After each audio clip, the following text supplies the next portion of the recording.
You have to say, I'm going to act as if being is good. I'm going to act as if truth is the pathway to enlightenment. I'm going to act as if I should pursue the deepest meaning possible in my life. And there's reasons to do none of those. They're real reasons. So it's really a decision. But you can't find out what the consequence of the decision is unless you make the decision.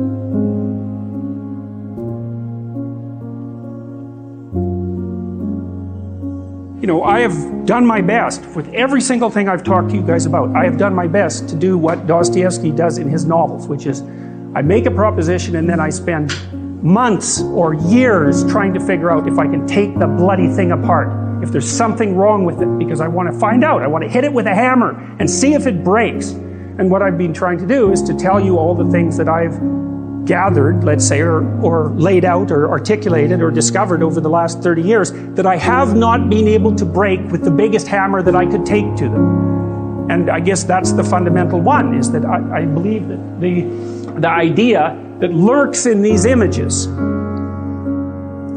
derived from very different cultures, it's the same idea. Life is suffering. Right. Indisputable. What do you do about that? You voluntarily accept it and then strive to overcome the suffering that's a consequence of that. And you do that for you, and you do that in a way that makes it better for other people. And then that works. And one question might be, well, how well does it work? And the answer is, the only way that you can find out is by trying it. That's it. That's the existential element of it. The proof is to be derived by the incarnation of the attitude in your own life. No one can tell you how it will work for you. It's the thing that your destiny is to discover that.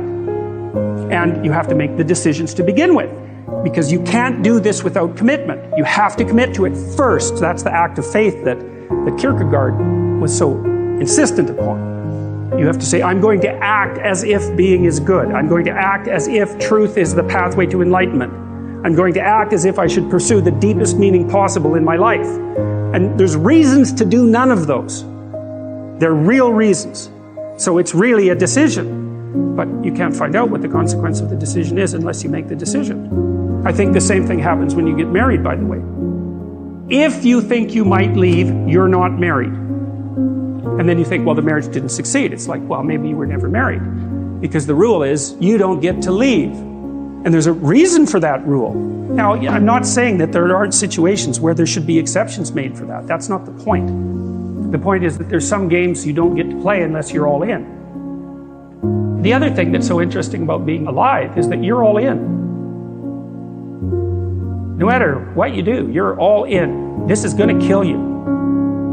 So I think you might as well play the most magnificent game you can while you're waiting, because do you have anything better to do? Really? Why not pick the best thing possible that you could do? Why not do that? Maybe you could justify your wretched existence to yourself that way.